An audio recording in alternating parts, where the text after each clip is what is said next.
Hi hello வணக்கங்க எல்லாருக்கும். எல்லாம் நல்லா இருக்கிறீங்களா? இன்றைக்கி நம்ம ரேணுகா வீட்டு சமையலில் ஒரு சிறுதானிய மாவு வச்சு ஒரு மைசூர் பாவு தாங்க டிஃப்ரெண்ட்டாக செய்ய போகிறோம். நான் கம்பு மாவு எடுத்துருக்குறேங்க, ஒரு கப் அளவுக்கு. இப்போ நம்ம அந்த சிறுதானிய மாவு டேஸ்ட்டாக எப்படி நம்ம செய்யலாம், கடலை மாவில் செய்கிறதுக்கு பதிலாக இது போல் டிஃப்ரெண்ட்டாக சிறுதானிய மாவில் செஞ்சு நம்ம கொடுத்தோம்னா ரொம்ப ஹெல்த்தியாக இருக்குங்க. இது எப்படி செய்யலாம்னு சொல்லிட்டு இப்போ நம்ம பார்க்கலாங்க. இப்போ இந்த ஒரு கப் அளவுக்கு நான் கம்பு மாவு எடுத்துருக்குறேங்க. நல்லா நைஸாக மிஷினில் கொடுத்து க்ளீன் பண்ணிவிட்டு கழுவி காய வச்சு மிஷினில் கொடுத்து இது போல் நைஸாக அரைச்சி எடுத்து வச்சுக்கிறேங்க. இப்போது அடுப்பத்தை வச்சு ஒரு ஃபேன் வச்சுக்கிறேங்க. அந்த ஃபேனில் நம்ம இந்த மாவை சேர்த்துட்டு லைட்டாக வாசம் வர வரைக்கும் வறுத்துக்கலாங்க. நம்ம வறுத்து கொடுத்துக்கலாங்க.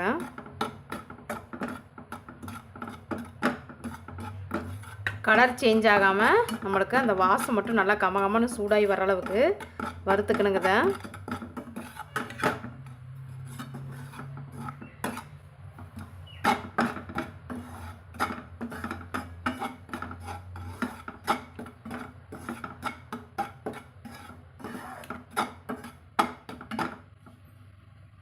பாருங்கள், நல்லா மாவு சூடாகி நம்மளுக்கு லைட்டாக பாருங்கள் கலர் சேஞ்ச் ஆகி வரப்போ நல்லா கமகமன்னு நம்மளுக்கு வாசம் வருங்க.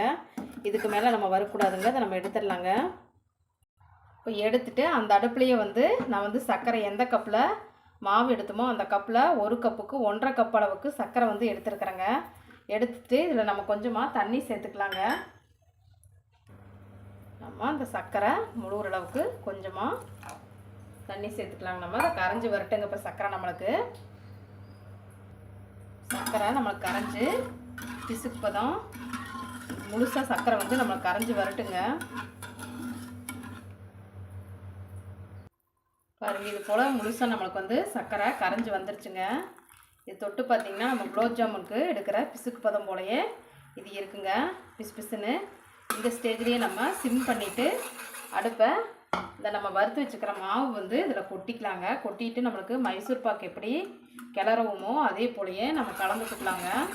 நம்ம வறுத்துருக்கறனால கட்டியெல்லாம் தட்டாதுங்க. நம்ம கடகடன் இது போல் நல்லா கலந்துக்கலாங்க. இது கூட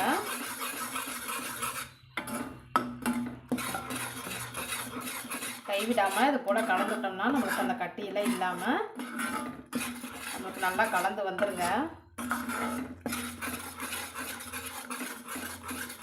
இது போல் நம்ம கலந்து விட்டுட்டு அடுப்பு மட்டும் சிம்மில் வச்சுக்கணுங்க. அந்த மாவெல்லாம் கரைஞ்சி வர வரைக்கும் ஹையில் வைக்கக்கூடாதுங்க. இது போல் நம்ம கலந்து விட்டோம்னா கட்டியெல்லாம் கரைஞ்சிருங்க.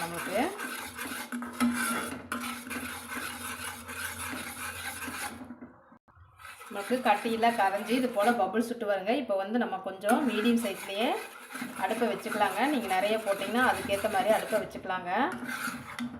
பாருங்கள், நம்மளுக்கு இப்படி பபுள் சுட்டு கொதிச்சு வந்துட்டுருக்குங்க. இப்போ எந்த கப்பில் நம்ம மாவு எடுத்தோமோ அதே கப்பில் ஒரு கப் அளவுக்கு நெய் எடுத்து வச்சுக்கிறேங்க.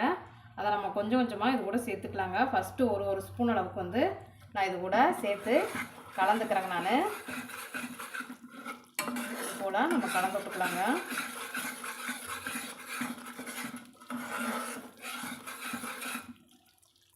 பாருங்கள், அந்த நெய் எல்லாமே நம்மளுக்கு உள்ளே இழுத்துட்டு நல்லா வெந்து வந்துருச்சுங்க. நம்ம மைசூர் பாக்கு எப்படி கொஞ்சம் கொஞ்சமாக சேர்த்துவோமோ அது போலயே கொஞ்சம் கொஞ்சமாக நம்ம சேர்த்திக்கலாங்க. திருப்பியும் ஒரு ஸ்பூன் அளவுக்கு நம்ம சேர்த்திக்கலாங்க.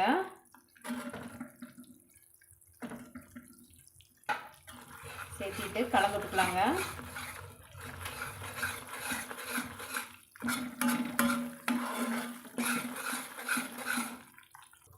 பாருங்கள், இப்போ நம்ம திருப்பி ஒரு நம்ம ஒரு அரை பவுலுக்கு ஒரு பவுலுக்கு அரை பவுலுக்கு நம்ம நெய் சேர்த்துருக்குறோங்க. இப்போவே கரெக்டான பதத்துக்கு வந்துருச்சுங்க. இப்போ ஸ்டவ் ஆஃப் பண்ணிவிட்டு நம்ம இதை எடுத்துக்கலாங்க. எடுத்துகிட்டு இப்போ ஒரு ட்ரேயில் நெய் தேய்ச்சி வச்சுக்கிறேங்க. அதில் நம்ம இதை போட்டுக்கலாங்க. போட்டு நம்ம சமமாக இது போல் இது பண்ணி விட்டுறலாங்க. பாருங்கள், நம்ம பீஸ் போட்டு வெட்டி எடுத்தாச்சுங்க. சூப்பராக நம்மளுக்கு கம்பு மாவில் பருப்பி இல்லைன்னா மைசூர் பாகு எப்படி வேணாலும் சொல்லிக்கலாங்க. ரெடி ஆயிடுச்சுங்க.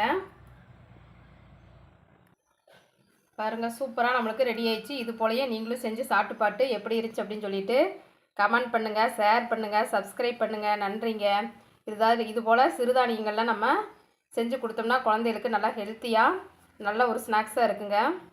உடம்புக்கு ரொம்ப ரொம்ப நல்லதுங்க. ரொம்ப ரொம்ப சாஃப்டாக இது போல் இருக்குங்க.